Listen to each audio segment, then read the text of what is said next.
Depreciation एक बार समझ आ जाए तो अप्रिसिएशन समझना बहुत आसान है. Depreciation was the fall in the value of home currency. Appreciation is the rise in the value of home currency.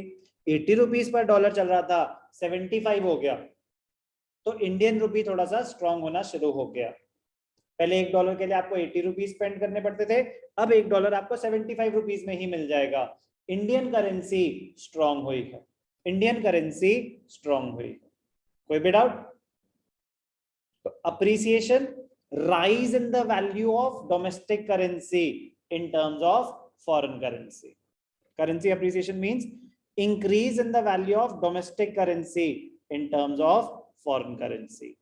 The domestic currency has become more valuable and less of it will be required to buy the foreign currency.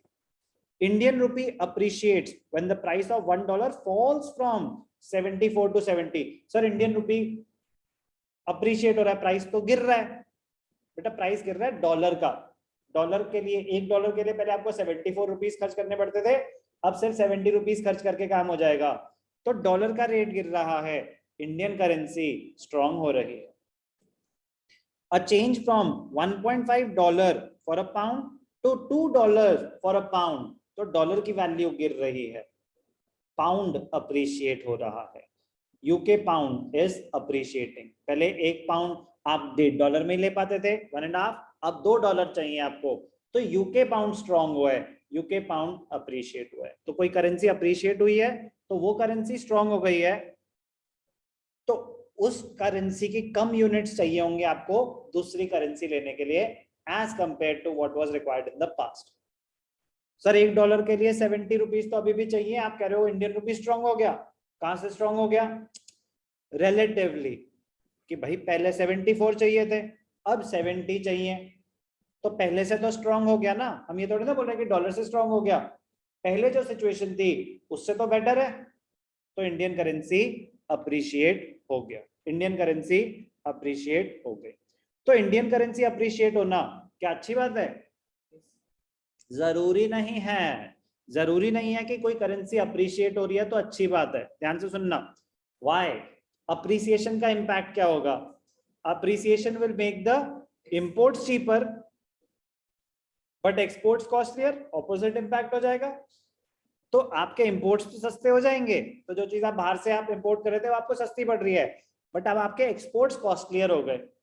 तो जो आप foreign countries को export कर रहे थे, आपके goods की demand गिरेगी, एक्सपोर्ट गिरेंगे, तो आपकी कंट्री के जो गुड्स की डिमांड है वर्ल्ड मार्केट में वो गिर सकती है.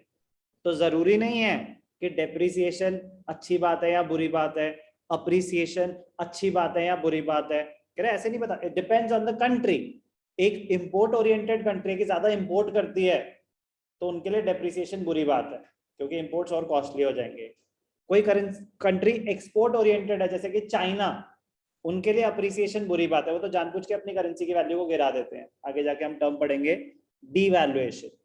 Depreciation, fall in the value of home currency, domestic currency in terms of foreign currency due to market forces of demand and supply. market forces अपने आप अगर हो रही है ये, तो उसको बोलते हैं डेप्रिसिएशन. गवर्नमेंट जानबूझ के अपनी करेंसी की वैल्यू गिरा रही है, उसको बोलते हैं डीवैल्यूएशन. अपने आप जानबूझ के क्यों गिराएंगे? अब समझ आ गया, क्योंकि डेप्रिसिएट इंपैक्ट सेम है, वैल्यू गिरी तो it makes the exports cheaper, imports costlier. Exports cheaper होंगे तो आपके सामान ज्यादा बिकेगा वर्ल्ड मार्केट में. Coming back to appreciation, effect of appreciation, very very important. Increase in imports, क्या हुआ? Appreciation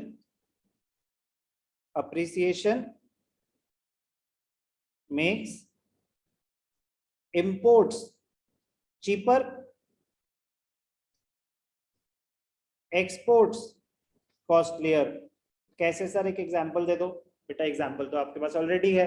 आईफोन पहले भी $1000 का था, आईफोन अभी भी $1000 का है. डॉलर का रेट था पहले 74 रुपीज, तो आपको फोन पड़ रहा था 74,000 का. अब डॉलर हो गया 70 रुपीज का, तो अब आपको आईफोन कितने का पड़ा? 70,000 का. डॉलर सस्ता हो गया, आपके लिए फोन सस्ता हो गया. तो imports become cheaper, therefore the imports increase. Appreciation of domestic currency means a rise in the price of domestic currency in terms of a foreign currency. Now 1 rupee can be exchanged for more dollars. तो पहले आपका rate बढ़ गया ना relatively, तो आपको कम पैसे खर्च करने पड़ेंगे. जो चीज 74,000 रुपीज स्पेंड करके $1,000 मिल रहे थे, अब 70,000 में ही मिल जाएंगे. More goods can be purchased from USA. तो 74,000 में जितना आप सामान खरीद रहे थे, अब अगर 74,000 स्पेंड करोगे तो ज्यादा आएगा. आपके साथ हेडफोन भी मिल जाएंगे और शायद चार्जर भी मिल जाएगा. पॉइंट इज कि by spending the same amount of money you can buy more goods. Indian rupee has become relatively stronger. Imports become cheaper. It leads to increase in imports from USA as American goods will become relatively as compared to what they were earlier, relatively cheaper. Appreciation makes the imports cheaper, exports costlier.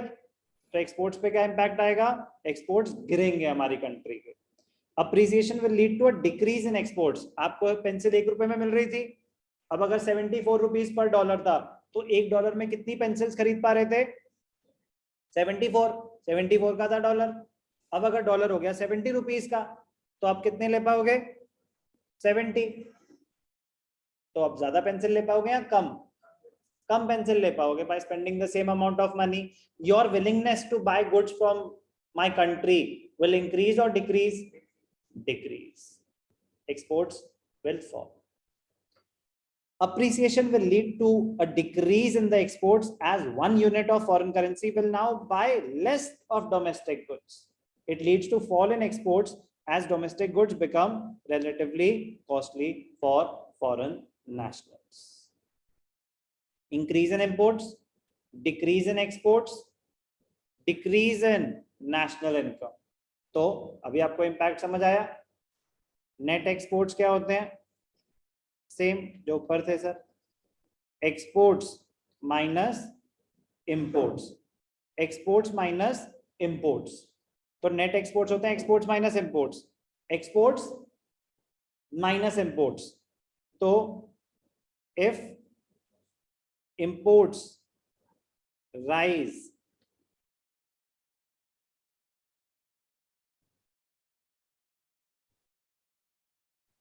if imports rise, net exports will fall.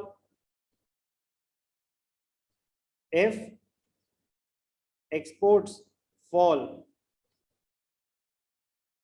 net exports will also fall. Yes or no?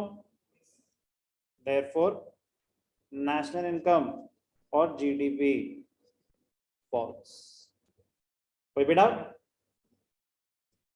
As exports will fall, imports will rise.